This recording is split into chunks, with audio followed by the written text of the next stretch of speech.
How's it going, guys? I'm Josh. I'm in Israel right now, hence the Airbnb background, and today I'm going to be taking you on another creative breakdown.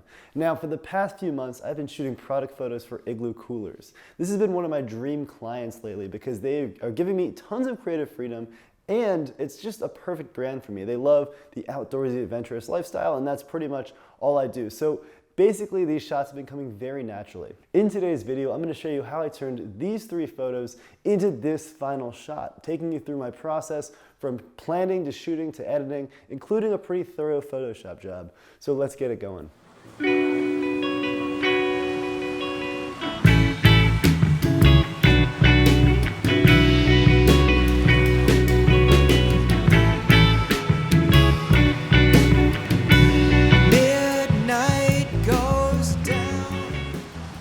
Now, I love those overhead drone shots. They're always super clean. There's tons of patterns on the ground that don't come out until you're directly above them.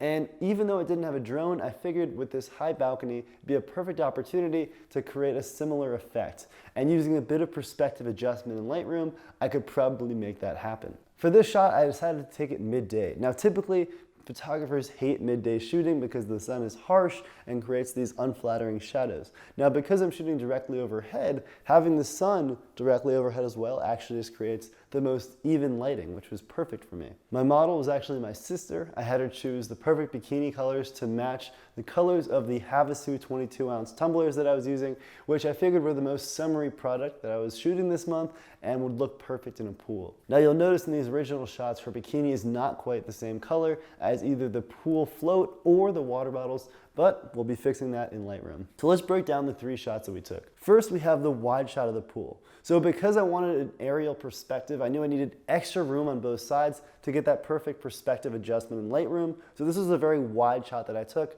Very, very simple. Second, we have our shot of Rachel. Now, even though I wanted her in the center for the final image, I actually had to have her move closer to me because it required less perspective adjustment to make it look like I'm directly over her. Third, I took a series of images of the water bottles floating in different positions. Now, I only had 5 bottles, but knew if I rotated them around a little bit, I could easily Photoshop them to make it look like they're a bunch. In the end, this shoot didn't last more than 15-20 minutes because I knew the photos were actually very simple and relaxed, but the magic would be going down in post, which takes us to the editing section. So in the end, this took about 2 hours or so to do. However, for the sake of keeping this quick, I'm just going to give you a nice overview of all the steps. Now, if there are any techniques that I use that you're particularly curious about, feel free to leave a comment letting me know, and maybe I'll make individual tutorials on them. So there are 3 components to this shot. There's the base layer, which is the wide shot I took of the pool. Then there is the photo of Rachel, where she's just going to be cut out and thrown into that base layer. And then there's all the photos of the water bottles, which I'll be using to layer on top of all this to create that perfect circle. So starting off with our base layer, the actual wide shot of the pool, the first thing I do is tackle some perspective adjustments. I want to use guided lines in Lightroom to adjust the perspective and straighten out the pool, making it look like I'm directly above it. So this does greatly distort Rachel, as you'll see, but I'll be replacing her with the second image in a second. As far as coloring goes, my inspiration for this edit was 90s summertime nostalgia. So to do this, I'm going to make the temperatures warm, the tones a little bit green, and the saturation selectively high in all the colors I want to pop, which are the colors of the water bottles and the pool float. So turquoise, purple, and pink. This is sort of the aesthetic of a lot of 90s movies that I was drawing this off of. I'm also thinking this will fit nicely with Igloo's aesthetic, which is extremely important for any branded work. This just about completes the edit on my first image. So now I'm going to copy these settings and move them on to my second image because I want them consistent. So I'm going to copy everything except for the crop and the perspective adjustments because those are going to be unique to this image, and I'm going to tweak a little bit differently for all the other images. So moving on to my second image of Rachel, I noticed that she's a little bit further away in the pool. It doesn't look like I'm directly over her, but that's how I want it to look in the shot. So I'm going to do some perspective adjustment. Now, as you saw in that first image, if you do too much perspective adjustment, she just becomes super stretched out and strange looking. I'm going to adjust the vertical perspective slider as far to the left, making her look like she's more and more below me, right up to the point where she doesn't look natural anymore. So as we saw in that first shot, if you take it all the way over, she just looks extremely bizarre and overstretched out. I'm going to push that to the point where her legs might look a little bit longer. She's going to be stoked on that, but she's not a bizarre shape anymore. She's still looking pretty natural. Now, the only other adjustments I'm gonna make to this image is the color of her bikini. So as you'll notice, the top is too dark, the bottoms are a little bit too salmon, and I think it'd be a way stronger image if they're the exact same color as the water bottles. So I'm gonna make a local adjustment layer on her top, just selecting the top, brightening the exposure a little bit, and cooling off the temperature a bit. And then I'm gonna play with the HSL tab. So I'm adjusting the hue, saturation, and luminance of it until it perfectly matches the color of the turquoise water bottle. And this takes me to editing my water bottle shots. Now I took a bunch of these to give myself a couple options, giving each water bottle a different position in each shot, so it looked like I have a lot more than I did. Now I'm gonna again copy and paste all of the settings from the previous image onto this one, except for perspective adjustments and crop. And now I'm gonna play with the coloring of each of the water bottles. I have a lot more flexibility playing with coloring on these images because I know I'm only copying the water bottles out from them. So if I want to tweak the turquoise a little bit, it doesn't matter if I also affect the pool will not be seen in this image. My top priority here is making the water bottles pop against the pool, especially the turquoise one, which is a similar color, which I'm going to do by just deepening the blacks a little bit, giving them a bit more contrast and upping the clarity and saturation, just so they have that nice solid pop. Now that all my photos are edited, it's time we take this into Photoshop and make it one complete image. So this involves a couple of steps. First off, we're gonna clean up the pool, removing anything distracting, including a pool ladder, blemishes on the ground, and unwanted shadows. So I get pretty tedious here, even straightening out the shadow of the pool wall on the bottom right corner, which wasn't fixed when I adjusted the perspectives in Lightroom.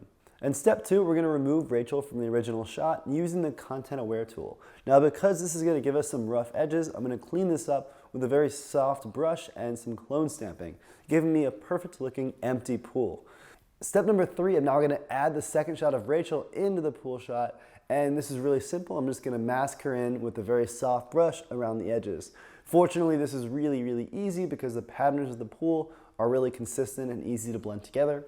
And I'm gonna resize her so she seems properly scaled for the pool. And step number four, we're now gonna add the water bottles, which is the most tedious step. First, I dumped 5 or 6 different shots of the bottles, selecting my favorite bottles from each of these images and making new layers for each individual bottle.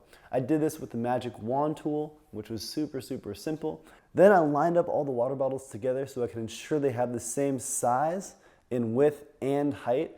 And then I began placing them in a color alternating circle around Rachel. I had enough unique shots of each of the water bottles so that I wouldn't actually have to duplicate too many of them in this, making each individual water bottle look very unique in the circle. This takes us to step number 5. Now at this point, I have a rough draft, but I know that the bottles aren't quite right. It still looks a little bit off, but because I've been staring at water bottles for the last hour, I figured it's time for a lunch break so I can look at it with some fresh eyes.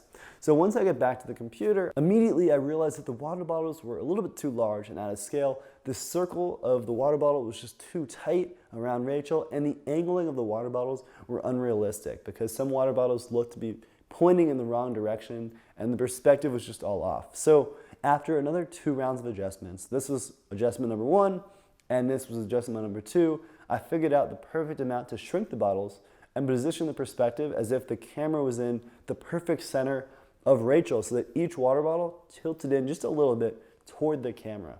And lastly, this takes us to step number 6, just a bit more tweaking. Now, with images like this where there's a lot of Photoshop involved, you could tweak these things forever, endlessly. So I have to be careful about limiting my time on this project and moving on to more images because I do have quite a few images to deliver to Igloo. So at this point, I'm realizing that I think I'm in a pretty good spot, play around with it a little bit more, and this is the final image that we ended up with. In the end, I'm pretty stoked on how this image turned out. It's exactly how I envisioned it. It's nice and clean, which is typically my style, and the Igloo guys were super happy with it, promptly putting it on their Instagram. So all in all, I'm very stoked, but there are a few things that I could have done differently. Now, first, I could have added shadows for all the water bottles. As you'll see in this final image, Rachel has a pretty distinct shadow, yet none of the water bottles do. So the reason why I didn't add them is because in the individual original water bottle photos, 90% of the bottles did not have shadows. So I could have forced it and created shadows, but because I knew that it wasn't even natural and it was gonna be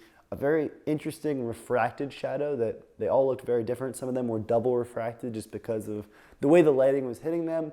It would have been a lot of work and not that much payoff. So I decided, let's keep it simple, no shadows. 2, I included the steps and the ladder of the image in 2 of the corners. Now these would have been really easy to Photoshop out, and I was on the fence about whether to do so. In the end, I opted to leave them for a more realistic feeling image because I didn't want this to seem too overly perfect, but I'd be curious to know what you guys think and if I made the right call on that. And 3rd, what would you have done differently to improve this image? I'm sure there are things that I missed that you would prefer that I do, so definitely let me know in the comments. And while you're at it, let me know what my next creative breakdown video should be on, whether it should be skateboarding action shots, street photography, portraiture, landscapes. I shoot so many different things. Lastly, I'm gonna end this with a quick note from my sister, but first, be sure to subscribe for more videos, check out my Instagram, and thank you guys so much for watching. I will see you eventually. Can I send you a cookie as a thank you? It's chocolate chip. Go ahead. I'm not eating that. It's oatmeal raisin anyway.